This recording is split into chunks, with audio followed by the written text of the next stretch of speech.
Alors, comme au Festival d'astronomie de Florence, on n'hésite devant rien, on s'est dit, on va inviter Camille Flammarion pour venir nous en parler. Camille Flammarion, c'est pas rien.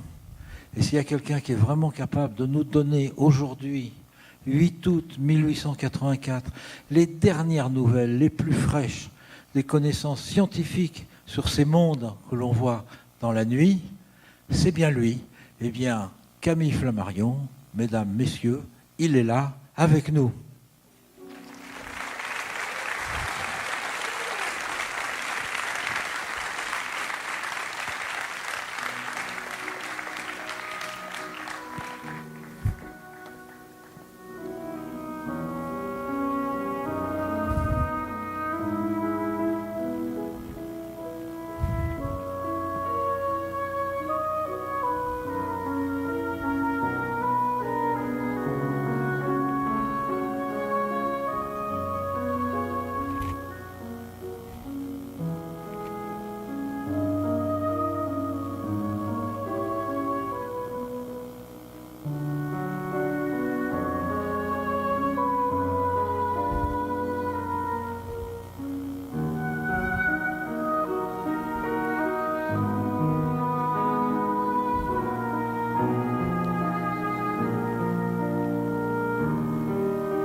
Voilà ce que Camille Saint-Saëns pense d'un lever de lune. Bonsoir mesdames et messieurs, je suis heureux de vous voir ce soir aussi nombreux pour parler d'astronomie. J'ai eu l'autre jour un rendez-vous avec mon ami Camille Saint-Saëns. Nous avons bu un café et nous avons parlé nature, science, astronomie. Oui, effectivement, tous les deux nous aimons échanger sur nos passions. Effectivement, Camille Saint-Saëns est un passionné d'astronomie. Il aime observer les merveilles célestes. Il aime de temps en temps mettre l'œil à l'oculaire et découvrir tous ces mondes merveilleux qui sont au-dessus de nos têtes. Et moi-même, de temps en temps, j'aime bien composer un petit peu. J'adore la musique, effectivement. La musique et l'astronomie. Finalement, ce sont les meilleurs amis. Rappelez-vous, ces deux muses, Euterpe et Uranus, sont d'excellentes amies. Effectivement, la musique, c'est tout simplement le lien entre ce monde matériel et ce monde au-dessus de vos têtes, le monde du cosmos. Lors de notre discussion, nous avons réalisé finalement qu'on ne parlait pas astronomie. On ne comprend pas pourquoi finalement si peu de gens s'intéressent au monde au-dessus de nos têtes. Pourquoi nous ne nous intéressons pas plus aux merveilles célestes. Nous avons finalement trouvé peut-être une raison. Tout simplement parce qu'aujourd'hui, l'astronomie n'est pas dans les programmes scolaires, ni de l'école primaire, ni du collège, ni du lycée, ni même de l'enseignement supérieur. Il va falloir faire quelque chose, naturellement.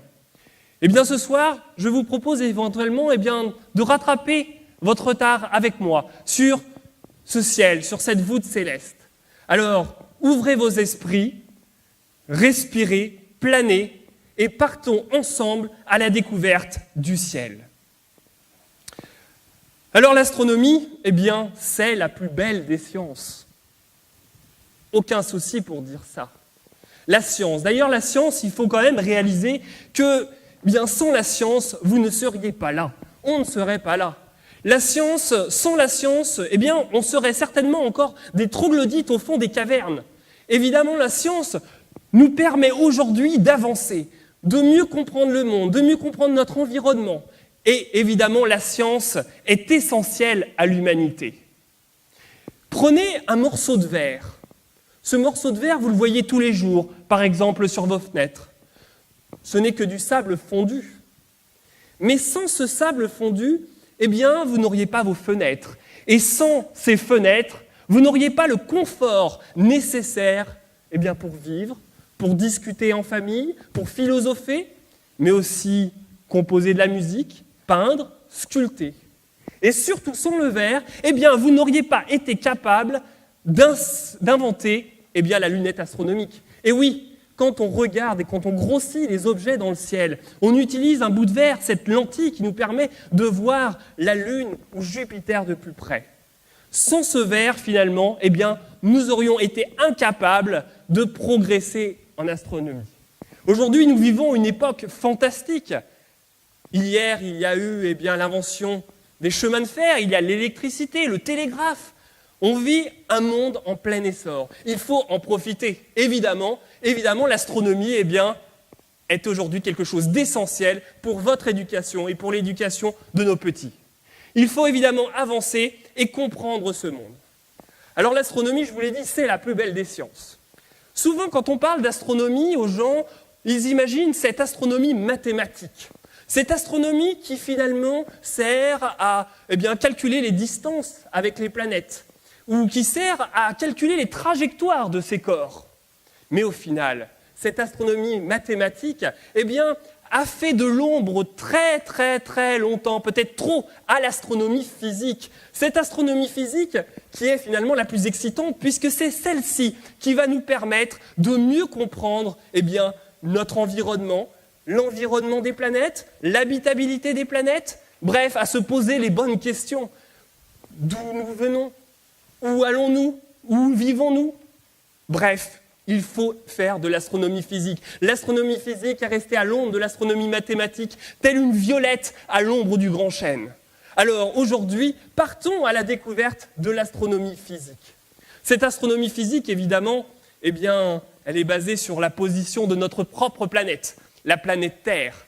Cette planète Terre qui est finalement une planète bien médiocre, une planète qui est un rouage un petit peu ridicule dans notre système solaire.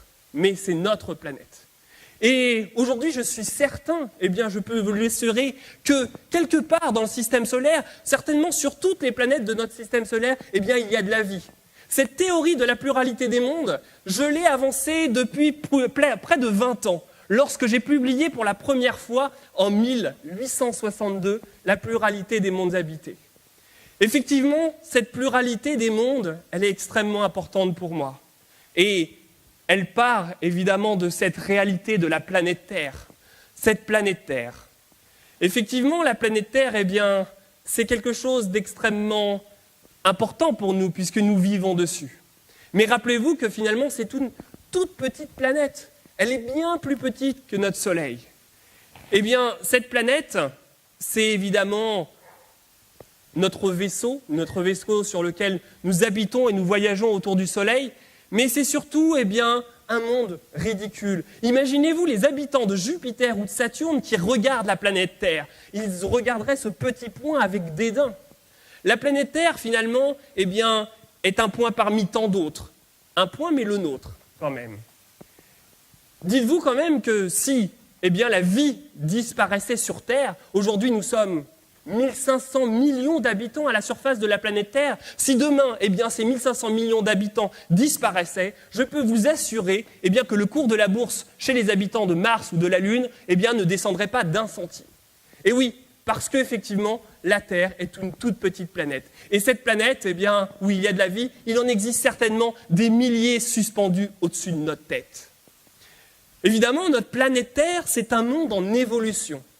Un monde extrêmement impressionnant, qui tourne autour du Soleil. Qui tourne autour du Soleil en 365 ans, 365 jours et 6 heures. Effectivement, la Terre voyage très rapidement autour du Soleil. On peut comparer finalement la vitesse de la planète Terre à la vitesse d'un train express. Notre Terre voyage 1100 fois plus rapidement qu'un train express. On pourrait le comparer comparer la vitesse d'un train express par exemple avec celle d'une tortue. Une tortue voyage 1100 fois plus lentement qu'un train express. Si vous vouliez rattraper la planète Terre avec un train express, c'est comme imaginer une tortue qui course un train express. Alors vous le voyez, cette Terre évidemment, c'est notre vaisseau. nous évoluons dessus, mais nous évoluons très rapidement. Si demain, vous aviez la possibilité de voyager dans le passé, de revenir il y a 1 million d'années, vous débarqueriez sur Terre, qu'est-ce que vous feriez ? Votre premier réflexe serait d'aller voir votre maison, d'aller voir votre voisin, ou mieux peut-être d'essayer d'identifier les peuples autour, les Allemands, les Anglais, les Espagnols. Il n'y aurait rien de cela. Il y a 1 million d'années, l'homme n'existait pas. L'homme n'était pas apparu, vous ne trouveriez aucun humain. Donc vous voyez bien qu'aujourd'hui, il faut profiter de ce monde, profiter de cette planète Terre pour voyager et pour partir à la découverte de nouvelles patries. Ces patries au-dessus de nos têtes. Et ce soir, je vous propose tout simplement de partir à la découverte des 2 mondes les plus proches de la planète Terre. Notre Lune et la planète Mars. Alors, notre Lune, ô reine mystérieuse de la nuit, quand vous l'observez, évidemment, c'est quelque chose de magique. Quand vous l'observez, vous avez un sentiment incroyable parce que la Lune, c'est notre voisine. Elle est à 380 000 km de nous. C'est véritablement, elle fait partie de notre famille. Un message télégraphique arriverait en 1 seconde et demie. Et si vous vouliez prendre un train express, il vous faudrait un tout petit peu plus de 8 mois pour arriver à la surface de la Lune. Donc naturellement, cette Lune, elle est incroyable parce que quand vous levez les yeux au ciel, vous découvrez ces petites taches sombres, ces taches claires. Ces taches sombres, elles m'ont impressionné depuis très longtemps. Et je me demande, depuis très longtemps, ce que sont ces taches sombres. Je me rappelle quand j'avais 10 ans, le mercredi après-midi, je montais sur la colline juste à côté de mon école avec mon ami Charles Birdie. Charles Birdie avait la chance d'avoir une demi-jumelle. Et pendant cet après-midi, avec cette demi-jumelle, nous regardions la surface de la Lune. Et nous étions émerveillés, évidemment, devant ces grandes étendues, ces étendues sombres et ces parties claires. Et je me rappelle, évidemment, quand je rentrais en classe, j'allais voir mon institutrice et je lui demandais « Mais que sont ces taches sombres à la surface de la Lune ?» Elle me répondait « ce sont tout simplement l'ombre des montagnes à la surface de la Lune. » L'ombre des montagnes. L'ombre des montagnes. Comment on peut avoir sur la Lune de si grandes étendues qui, sont les ombres des montagnes? Est-ce qu'on aurait des montagnes gigantesques? Non. Vraiment, cette réponse ne m'a pas convaincu. Et j'ai mis les prochaines décennies à travailler sur ces montagnes lunaires et sur les mers lunaires. Alors la Lune, quand vous la regardez, vous avez l'impression d'avoir un visage suspendu au-dessus de vos têtes. C'est quelque chose d'impressionnant, je ne sais pas si vous avez déjà constaté, mais c'est vrai que vous avez ce visage finalement qui est figé sur vous. Alors d'autres civilisations comme les Chinois, semblent voir un lapin. Bon, moi je ne sais pas où ils ont vu leur lapin, mais toujours est-il que moi j'ai vraiment l'impression d'avoir un visage qui me regarde, un visage aujourd'hui que nous avons cartographié. Et oui, effectivement, les personnes les moins éduquées aujourd'hui seraient très étonnées de savoir que nous avons déjà réalisé la cartographie entière de notre satellite de la Lune. C'est quand même incroyable. Nous connaissons certainement mieux la Lune que Christophe Colomb connaissait la Terre à son époque. Effectivement, cette Lune, elle a été cartographiée pour la première fois par Johannes Evolus en 1647. Alors, lors de ce premier travail remarquable, il a donné des noms aux montagnes et aux mers lunaires. Il a donné certains noms plutôt associés à la géographie terrestre. Ainsi, nous pouvons trouver la mer Adriatique, la mer Méditerranée, le mont Sinaï, la Sicile, bref, des paysages que nous connaissons aujourd'hui sur Terre. Et puis juste à côté, juste en 1651, nous avons eu un astronome italien, Riccioli. Riccioli qui a également cartographié la surface de la Lune. Et Riccioli, lui, a préféré donner le nom de ces mers lunaires à des noms finalement liés à l'humeur des humains et à l'influence de la Lune sur l'humain. Ainsi, nous avons la mer de la tranquillité, la mer de la sérénité, la mer des humeurs, la mer de la fécondité, la mer des crises. Et finalement, tous ces noms de mers lunaires sont restés. Aujourd'hui, en 1884, la nomenclature de Riccioli est encore d'actualité. Nous avons certes certaines montagnes qui s'appellent les Apennins, les Alpes, et souvent quand même les montagnes lunaires, nous les appelons du nom des astronomes. On dit souvent que la Lune, c'est le cimetière des astronomes. Quand un astronome décède, nous lui dédions un cratère. Alors cette Lune, évidemment, quand vous la regardez, vous avez ces taches sombres. Ces taches sombres, ces mers lunaires.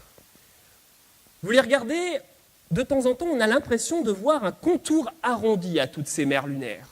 Ces mers lunaires représentent environ 2/3 de la superficie de la Lune. Aujourd'hui, nous savons ce que sont ces mers lunaires. Effectivement, de nombreux observateurs ont pu constater des changements à la surface des mers lunaires.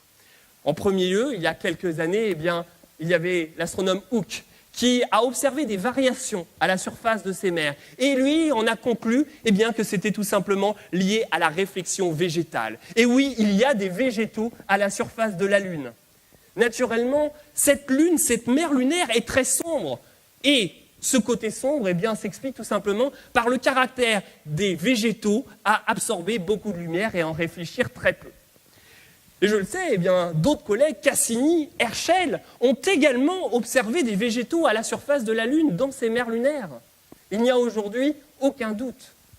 Cette végétation, elle a été observée également par mon collègue Warren Delarue, il y a quelque temps, grâce aux premières observations photographiques.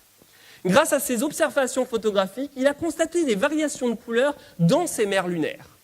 Et moi-même, depuis 20 ans, lorsque j'observe la Lune, je suis convaincu aujourd'hui que toutes ces mers sont recouvertes de prairies, de sapins, de séquoias.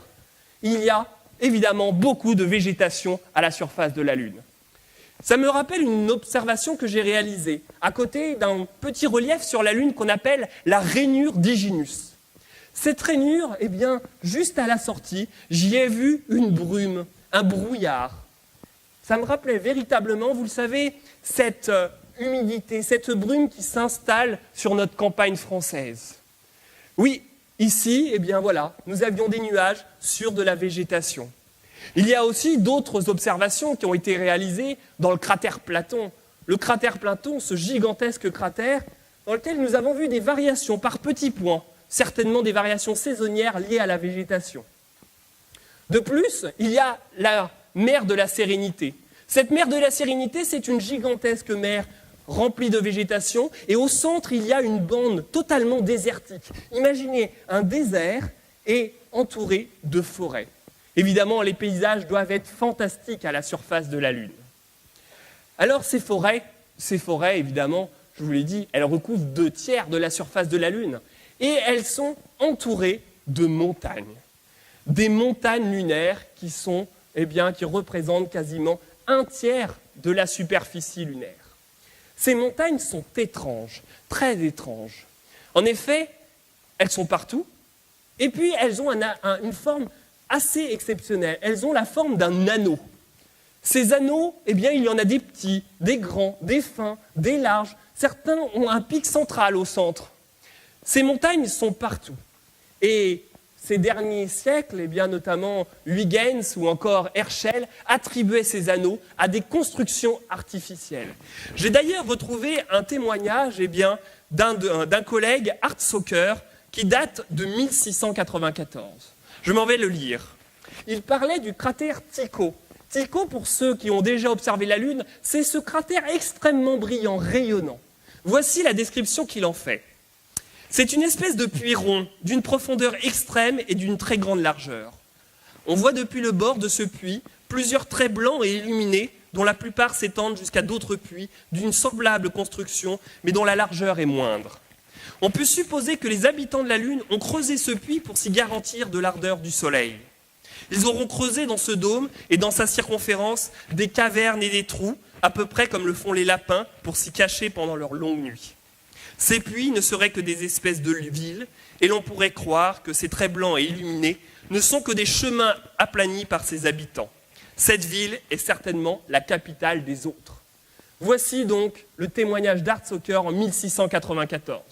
Aujourd'hui, je peux vous dire que ces anneaux ne sont pas des villes, ne sont pas des constructions artificielles, mais ces anneaux, eh bien, ce sont des volcans.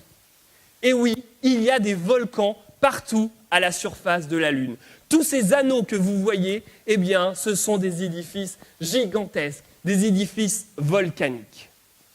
Alors, quand vous regardez, eh bien, un anneau comme ça, certains, vous voyez un pic central. Ces anneaux sont gigantesques, il faut vraiment réaliser. La plupart, il y en a évidemment qui mesurent quelques kilomètres, mais certains mesurent des dizaines, voire de centaines de kilomètres. Escalader une montagne lunaire, eh bien, c'est un véritable défi pour les meilleurs alpinistes alpins que nous connaissons. Prenons un exemple eh bien, du cratère Tycho, justement. Ce cratère qui fait 87 km de diamètre. Imaginez, vous êtes alpiniste. Vous arrivez au pied du rempart de Tycho. Vous escaladez tout doucement cette première montagne. Et cette première montagne, eh bien, il va falloir gravir 5000 mètres d'altitude. Une fois que vous arrivez au-dessus, vous pensez eh bien, que votre effort est fini. Eh bien non, il va falloir redescendre au fond du cratère et marcher pendant des semaines pour atteindre le pic central. Ce pic central qui est lui-même, eh bien, mesure 1500 mètres d'altitude. Vous redescendez, vous remarchez quelques semaines au fond de cette plaine et vous devez de nouveau escalader une montagne de 5000 mètres. Alors certes, évidemment, naturellement, on le sait, la gravité à la surface de la Lune est 6 fois plus faible que sur Terre. Donc, eh bien, naturellement, un alpiniste aura 6 fois plus de force et ça sera bien plus facile. Mais quand même, imaginez quand même cet effort physique absolument exemplaire. Alors, ces cratères, eh bien, quand vous comparez le relief de ces cratères au relief terrestre, c'est quand même très impressionnant. Parce que, là, je vous ai parlé des 5000 mètres des remparts des cratères lunaires, mais certaines montagnes sur la Lune montent à 7600 mètres d'altitude, notamment le mont Leibniz.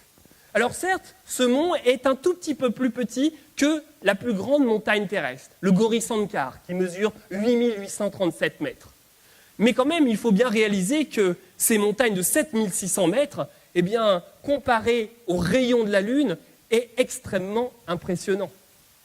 Alors des cratères comme ça, il en existe des bien plus grands. Nous avons dénombré une vingtaine de cratères qui mesurent plus de 100 km de diamètre.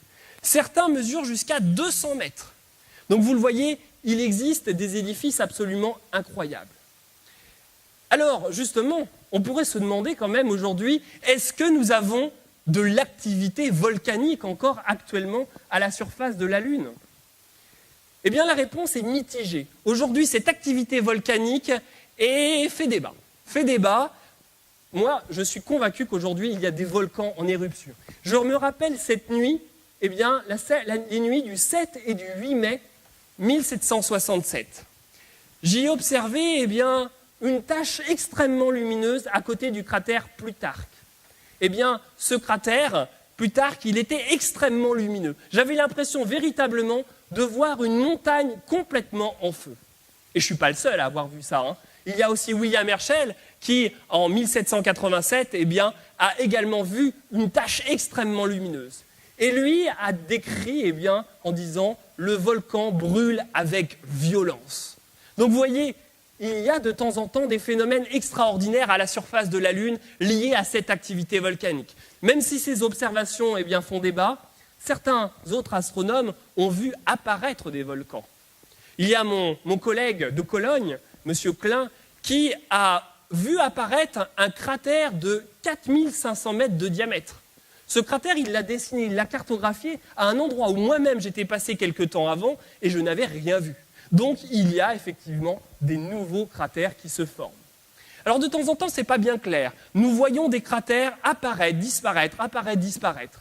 La seule explication à ça, eh bien, c'est qu'il y ait une éruption volcanique, qu'il y ait des brumes, des brouillards qui viennent cacher le sommet de ces volcans. Un peu, eh bien, rappelez-vous, quand vous avez une éruption au-dessus du Vésuve, où vous avez ce panache volcanique qui vient cacher eh bien, ces volcans. C'est certainement ce qu'il se passe à la surface de la Lune. Il y a beaucoup d'éruptions volcaniques et nous avons à ce moment-là eh bien, ces volcans qui sont cachés. Alors ces volcans, naturellement, nous aimerions bien les visiter. Il y a certains cratères qui semblent, à certains endroits, s'être cachés. c'est caché par des traces de boue et aussi également des traces de sable. Des traces de sable qui semblent s'être formées par le vent à la surface de la Lune. Est-ce qu'il y aurait une atmosphère à la surface de la Lune ? Ça, c'est quelque chose effectivement d'extrêmement important à comprendre. Tout simplement parce que si vous avez la formation de volcans aujourd'hui et la formation d'une atmosphère, cela pourrait expliquer éventuellement la présence de vie à la surface de notre Lune. Alors cette atmosphère, aujourd'hui, nous pensons qu'il n'y a pas d'atmosphère. Ou peut-être un petit peu. Pourquoi ? 3 observations extrêmement importantes. Premièrement, quand vous observez la Lune, vous ne voyez pas de nuages. S'il y a des nuages, ils sont certainement transparents. Deuxième observation extrêmement importante, quand nous observons une occultation d'étoiles rentrer derrière la Lune et ressortir de la Lune, s'il y avait une atmosphère, les rayons de l'étoile devraient être déviés par cette atmosphère. Il n'y a aucune déviation du rayon des étoiles. Troisième observation, aujourd'hui nous avons le spectroscope qui nous permet d'avoir la composition des astres.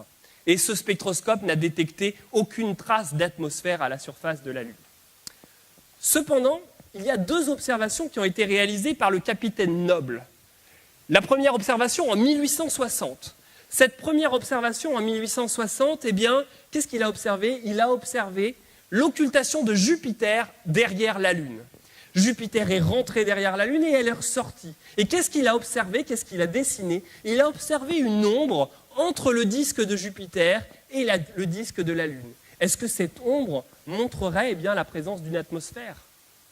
Ce même capitaine Noble, en 1775, a observé une éclipse, lors d'une éclipse partielle de soleil, il a observé que la lumière du soleil était déviée en forme de petits croissants au niveau du contact entre le soleil et la Lune.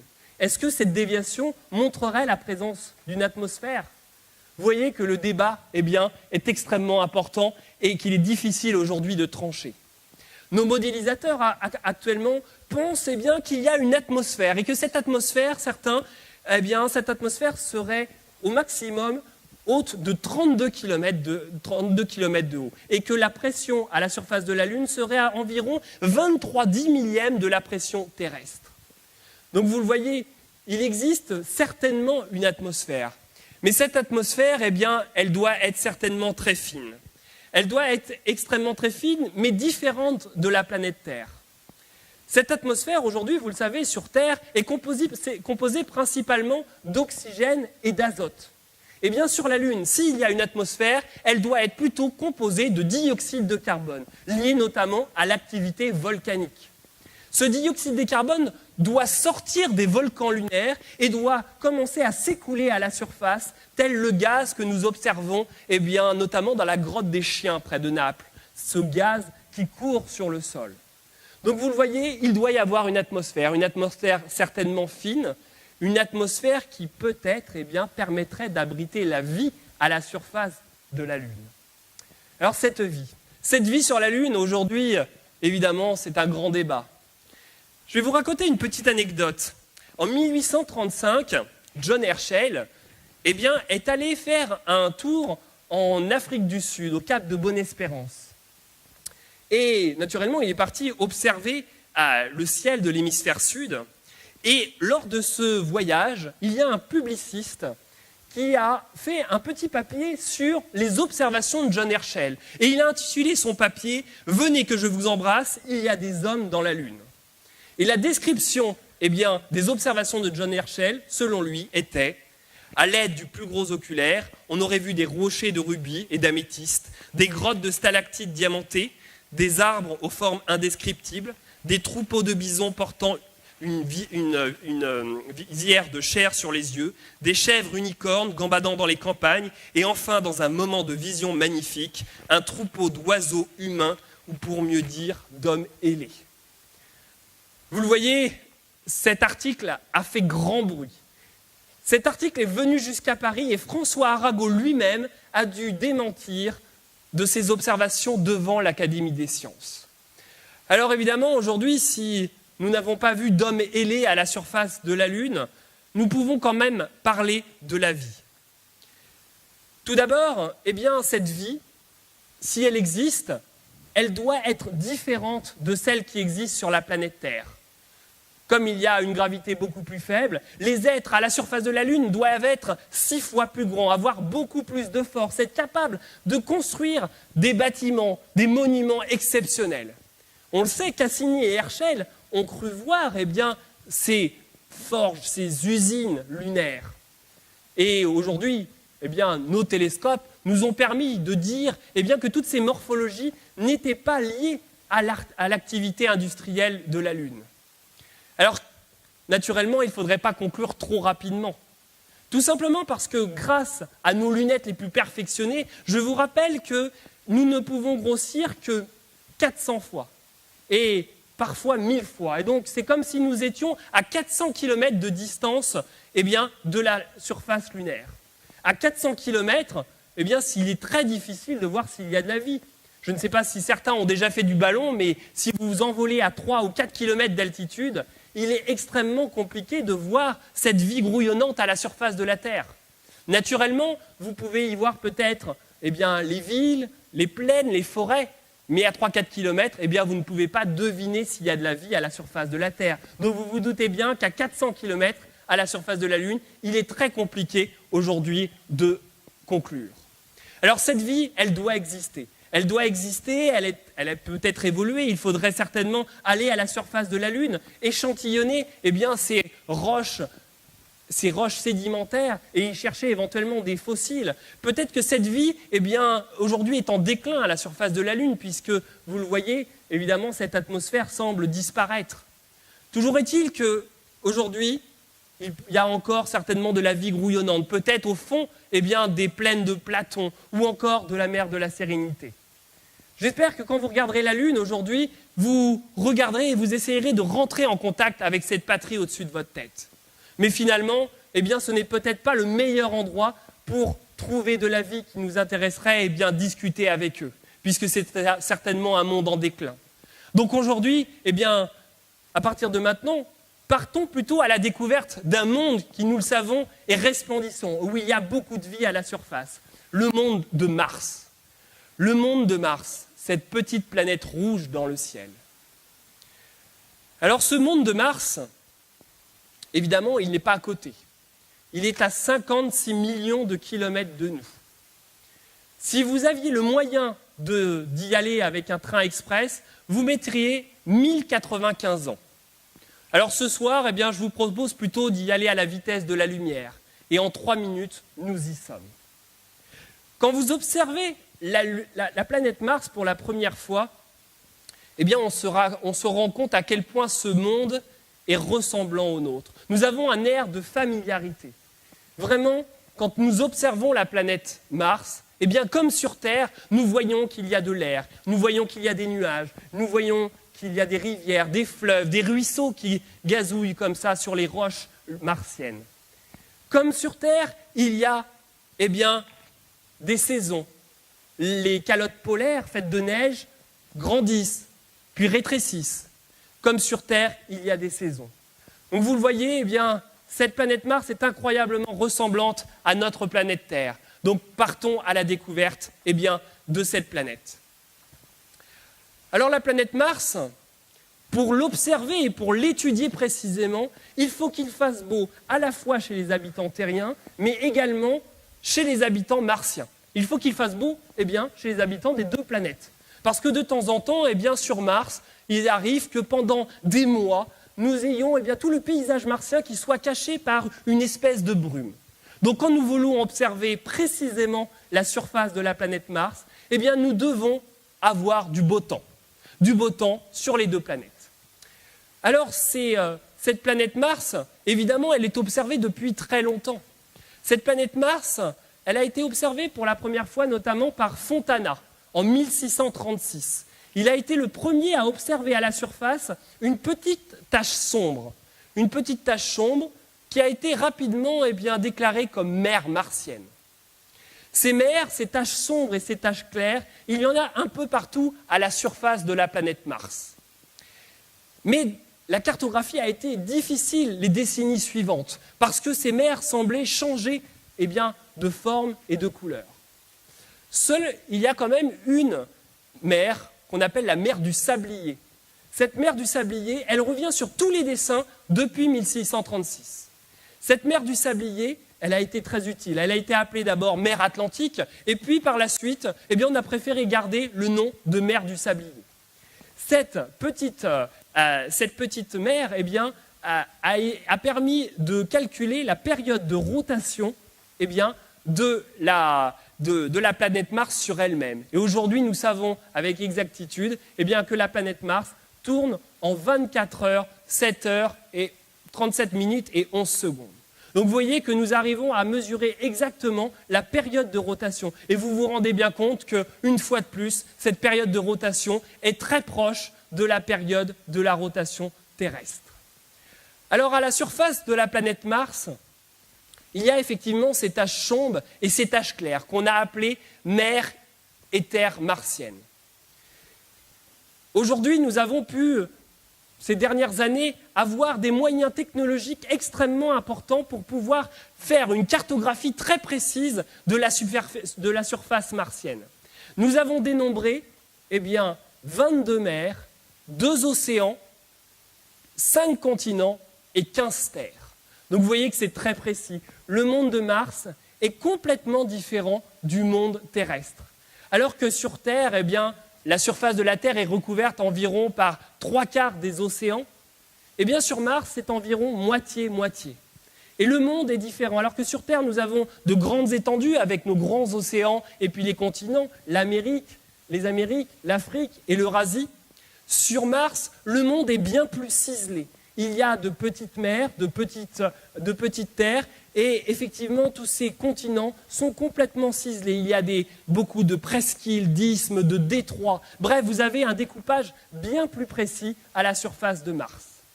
Alors vous allez me dire, ces mers, mais comment nous savons que ce sont des mers faites d'eau ? Eh bien, pour 3 raisons. Tout d'abord, nous sommes conscients que c'est de l'eau parce que ces mers sont sombres. Ces mers sont complètement sombres et donc elles absorbent beaucoup de lumière, comme le font nos océans à la surface de la Terre. Deuxièmement, à la surface de la planète Mars, nous avons des calottes polaires, nous avons détecté des nuages et nous le savons, c'est de l'eau qui est à la surface de la planète Mars. Grâce au spectroscope aussi, nous avons détecté de la vapeur d'eau. Donc aujourd'hui, il n'y a plus de doute que toutes ces taches sombres sont des mers martiennes. Alors ces mers martiennes, elles sont étonnantes. Ces mers martiennes, quand on les regarde, on a l'impression de voir le fond de ces mers martiennes. Il semble qu'il y ait beaucoup moins d'eau à la surface de Mars que sur Terre. Évidemment, il y a de quoi faire des océans et des mers, mais nous avons quand même beaucoup moins d'eau. Pourquoi ? Certainement lié au cycle de l'eau à la surface de la planète Mars. Je vous le rappelle, il y a des nuages, des calottes polaires. Cette calotte polaire va libérer de l'eau pour former des nuages. Les nuages vont créer de l'eau pour former des rivières et des fleuves à la surface de la planète Mars. Et lors de l'écoulement de cette eau dans les lits des rivières et des ruisseaux, il semble qu'il y ait une partie de l'eau qui s'infiltre dans les continents martiens. Il y a certainement, peut-être aujourd'hui, plus d'eau dans les continents qu'à la surface de la planète Mars. Il y a une autre observation qui est assez étonnante à la surface des mers martiennes. Il semble y avoir des variations de couleurs au bord de ces mers. Des variations qui pourraient être expliquées par 2 façons. Schiaparelli a cité à 2 solutions pour expliquer ces variations. Soit c'est des variations liées à la végétation, cette végétation qui va changer au cours des saisons, ou alors c'est un phénomène lié au retrait et aux inondations de l'eau à la surface de ces mers lunaires. La deuxième hypothèse est la plus probable. Naturellement, ces variations sont certainement liées à l'inondation et au retrait de l'eau. Alors pourquoi ? Tout simplement parce que ces retraits se déroulent au bord des mers lunaires, des mers martiennes, pardon. Il y a également aussi, connectés entre ces différentes mers, il y a des canaux. Et troisièmement, la couleur de ces variations se rapproche exactement de celle des mers martiennes. Si ce n'est pas de l'eau, ça serait étonnant parce que nous devrions conclure que finalement, toutes les mers martiennes seraient construites bien de végétation, ce qui est évidemment certainement peu probable. Donc vous le voyez, vous avez énormément de variations comme ça dans les mers martiennes. Et si vous avez remarqué, je vous ai parlé de canaux. De canaux qui, connectent les mers à la surface de Mars. Alors ces canaux, c'est quand même quelque chose d'extraordinaire. Ces canaux, ils ont été observés récemment, notamment par Giovanni Schiaparelli. Ces canaux, ce sont d'immenses lignes de 1000 à 5000 mètres de long, des formations gigantesques. J'ai reçu l'autre jour un courrier d'Eugène Schiaparelli. Ce courrier, le voici. Nous avons eu du 26 décembre 1881 au 13 février 1882 un grand nombre de jours particulièrement beaux. Il y a sur cette planète, traversant les continents, de grandes lignes sombres appelées canaux, quoique nous ne sachions pas encore ce que c'est. Ces lignes courent entre l'une et l'autre des taches sombres que nous considérons comme des mers et forment sur les régions claires ou continentales un réseau bien défini. Quelquefois, ces canaux se présentent sous la forme de lignes ombragées et vagues, tandis qu'en d'autres occasions, ils sont nets et précis comme un trait fait à la plume. En certaines saisons, ces canaux se dédoublent. Ces dédoublements ne sont pas un effet d'optique, dépendant de l'accroissement du pouvoir visuel. Le parallélisme est quelquefois d'une exactitude rigoureuse. Il n'y a rien d'analogue dans la géographie terrestre. Tout porte à croire que c'est là une organisation spéciale à la planète Mars, probablement rattachée au phénomène des saisons. Dans l'état actuel des choses, il serait prématuré d'émettre des conjectures sur la nature de ces canaux. Quant à leur existence, je n'ai pas besoin de déclarer que j'ai pris toutes les précautions pour éviter tout soupçon d'illusion. Je suis absolument sûr de ce que j'ai observé. Voilà les mots de Giovanni Schiaparelli. C'est absolument incroyable. Voici à la surface de Mars des lignes de 1000 à 1500 km de long. Si c'est naturel, il va falloir m'expliquer le phénomène géologique qu'il y a derrière, car aujourd'hui sur Terre, il n'y a aucun processus qui est capable de faire des formations de 1000 à 5000 km de long avec des largeurs de plusieurs centaines de kilomètres de large. Alors évidemment, mon premier réflexe, ça a été de remettre en cause les observations de Giovanni Schiaparelli. Mais c'est Giovanni Schiaparelli. C'est certainement l'un des plus grands astronomes observateurs de notre temps. Il a notamment mis en relation l'origine des étoiles filantes en les reliant à l'orbite des comètes. Donc c'est Giovanni Schiaparelli. Qui je serais pour remettre en cause ces observations? Bon, éventuellement, ça aurait été un mathématicien. J'aurais pu éventuellement remettre en cause ces observations. Mais là, c'est Giovanni Schiaparelli. Ces canaux existent bel et bien. Je ne vois qu'une solution, mais finalement cette solution m'intrigue et me fait peur à la fois. Est-ce que ça serait les habitants de Mars qui auraient été capables de construire ces gigantesques lignes sombres de 1000 à 5000 km de long? Si c'est le cas, cela veut dire que les habitants de Mars sont largement plus évolués que les habitants de la planète Terre. Ce n'est pas si étonnant que ça. Parce que nous le savons, dans la formation du système solaire, la planète Mars s'est formée bien avant la planète Terre. Et donc, ce qui veut dire que les habitants de la planète Mars sont arrivés avant les habitants de la planète Terre. Donc aujourd'hui, ils doivent être arrivés à une technologie bien plus évoluée que celle qui existe à la surface de la planète Terre.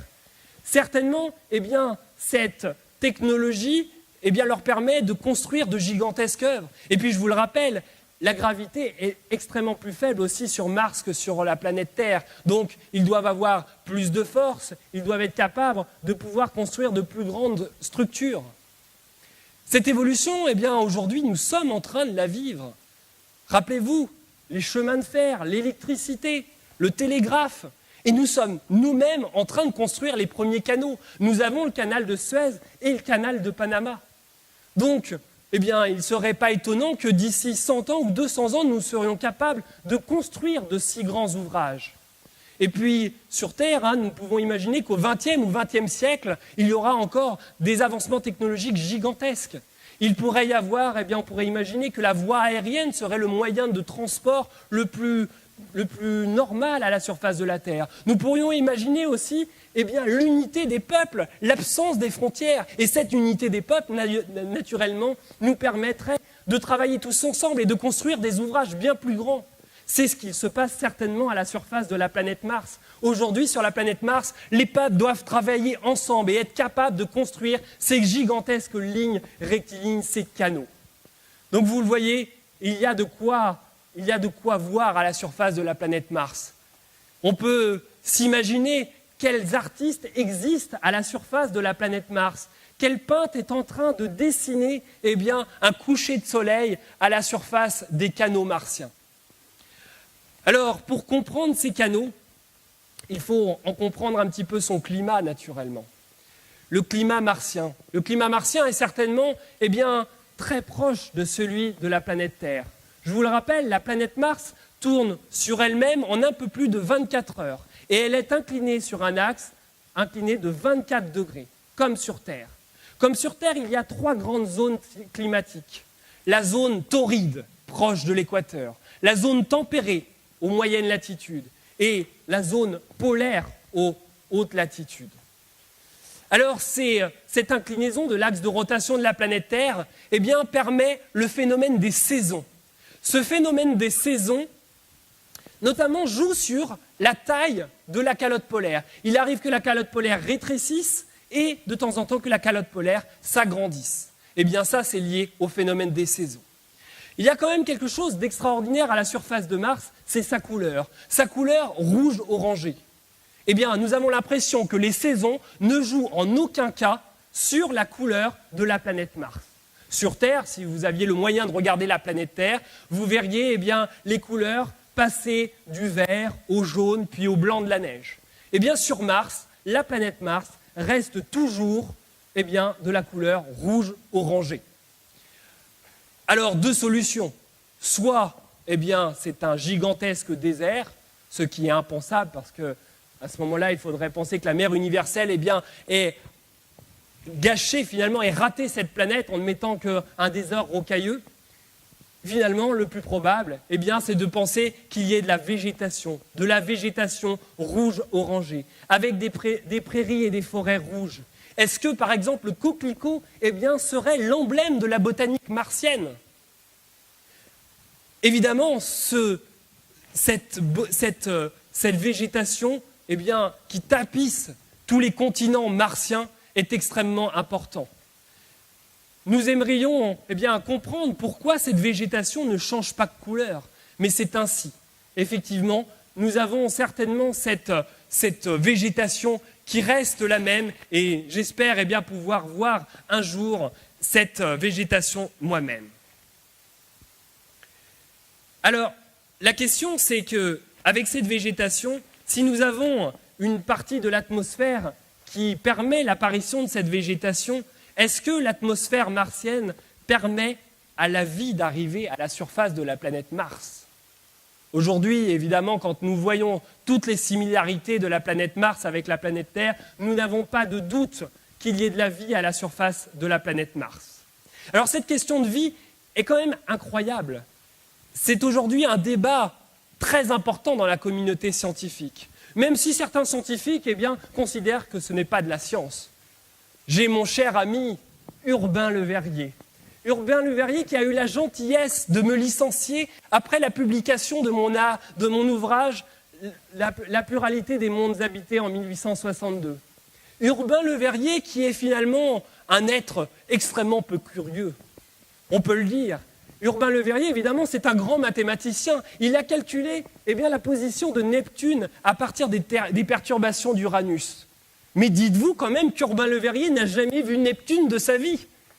Quand il a découvert Neptune, son premier réflexe, ça a été d'appeler son collègue Gall à Berlin et de lui demander de trouver cette planète. Évidemment, Gall l'a trouvée, mais Urbain Le Verrier avait la lunette à côté. Et à côté, il ne l'a jamais utilisée. Il n'a jamais vu Neptune. Donc vous le voyez, on ne va pas écouter ce soir Urbain Le Verrier. La vie est un débat bien plus important que ce que pense ce personnage. Alors, cette vie, évidemment, il faut faire attention à ce qu'on dit. Ne pensons pas que la vie est partout, à la surface de toutes les planètes qu'on connaît. Il y a d'ailleurs un ministre anglais, en 1837, qui a décidé de calculer le nombre d'habitants qu'il y avait à la surface de toutes les planètes du système solaire. Comment il a fait ? Eh bien, il connaissait naturellement la superficie de tous ces corps, et il a décidé d'utiliser la densité moyenne en Angleterre, qui est de 280 habitants au 1000 carrés. Et grâce à cette densité, il a calculé une population globale de 700 000 millions d'habitants à la surface de toutes les planètes du système solaire. Alors évidemment, aujourd'hui, c'est un petit peu exagéré, mais attention à ne pas aller de l'autre côté.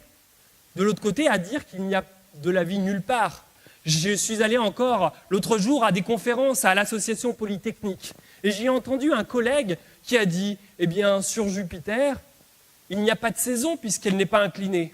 S'il n'y a pas de saison, c'est impossible de faire pousser du blé. Si c'est impossible de faire pousser du blé, il n'y a pas de vie sur Jupiter. Ceci est un raisonnement de poisson. Et oui, ce raisonnement de poisson, imaginez-vous un poisson de Trouville qui discute avec un poisson du Havre. Évidemment, tous deux racontent que pour avoir de la vie, il faut du sel. Et quand ils parlent des ruisseaux, il n'y a pas de sel, donc il n'y a pas de vie. Vous voyez qu'il faut rester et s'ouvrir un petit peu aux conditions possibles d'habitabilité à la surface des planètes. Alors, aujourd'hui, si nous avons de la vie à la surface de Mars, nous le savons, cette vie doit être différente, mais elle doit ressembler aussi à celle de la planète Terre. Nous le savons, la planète Terre, finalement, modèle finalement le corps humain. Nous le savons, si nous sommes ainsi, c'est parce que la planète Terre a cette taille et cette masse. Si notre squelette est comme ceci, si nous avons 5 doigts, si nous avons 2 yeux, si nous avons une masse de cette manière-là, si nous mangeons de cette manière, si nous dormons comme ça, c'est grâce à notre planète Terre. Aujourd'hui, sur Mars, comme Mars est plus petite, les habitants doivent être différents.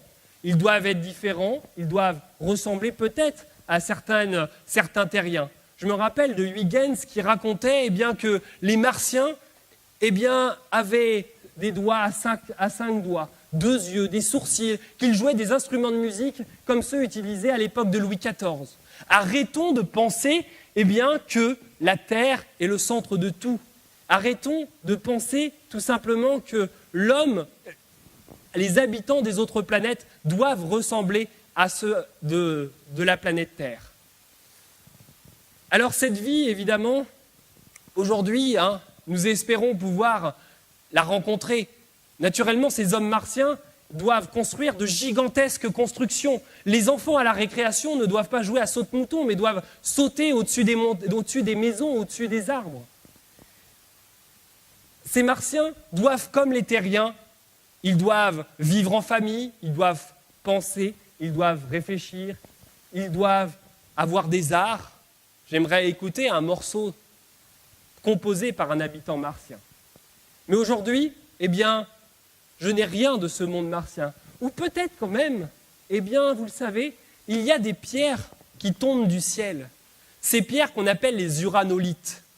Ces uranolites, ce sont des pierres qui viennent de corps rocheux et certainement des planètes.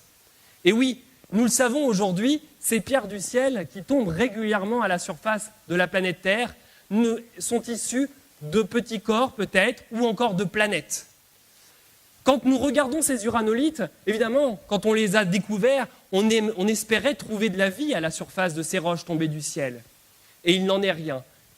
Il ne s'agit pas de roches stratifiées avec des fossiles à l'intérieur, mais ces uranolites sont plutôt des roches qui ressemblent aux roches en profondeur de la Terre, des roches plutôt volcaniques très en profondeur. Et certainement, ces roches se sont formées à l'intérieur, peut-être de la Lune et de la planète Mars, et ont été envoyées grâce à des éruptions volcaniques extrêmement puissantes et sont arrivées sur Terre. Donc maintenant, il va falloir juste attendre le bon morceau de roche qui arrive à la surface de notre planète. Alors vous l'avez vu, la planète Terre, c'est un monde extrêmement intéressant, mais finalement un monde tout petit par rapport à l'immensité de ce qui nous entoure. Aujourd'hui, nous le savons, il existe des systèmes planétaires analogues aux nôtres au-dessus de notre planète, certainement formés de la même façon que les planètes dans notre système solaire. Nous le savons, les planètes du système solaire se sont formées tout en même temps. Toutes ces planètes étaient avant tout des petits soleils, des boules de gaz qui sont commencées à s'effondrer sur eux-mêmes. Et à la surface de ces boules de gaz, eh bien, nous avons eu une croûte qui s'est formée. Et oui, après cette croûte, nous avons eu l'eau qui s'est écoulée à leur surface. Tous ces mondes au-dessus de notre Terre, nous devons aujourd'hui les découvrir. Mais malheureusement, nous n'avons aucun télescope assez puissant pour découvrir ces mondes autour de tous ces astres au-dessus de nos têtes. Il va falloir aujourd'hui attendre pour pouvoir les observer. Et j'espère qu'un jour, nous serions capables de fabriquer un télégraphe extrêmement rapide pour communiquer avec ces êtres perchés au-dessus de nos têtes. Alors ce soir, si je dois finir par un message, eh bien c'est profitez du ciel, sortez, observez avec vos télescopes et essayez de rentrer en communion avec ces habitants juste perchés au-dessus de votre tête. Merci.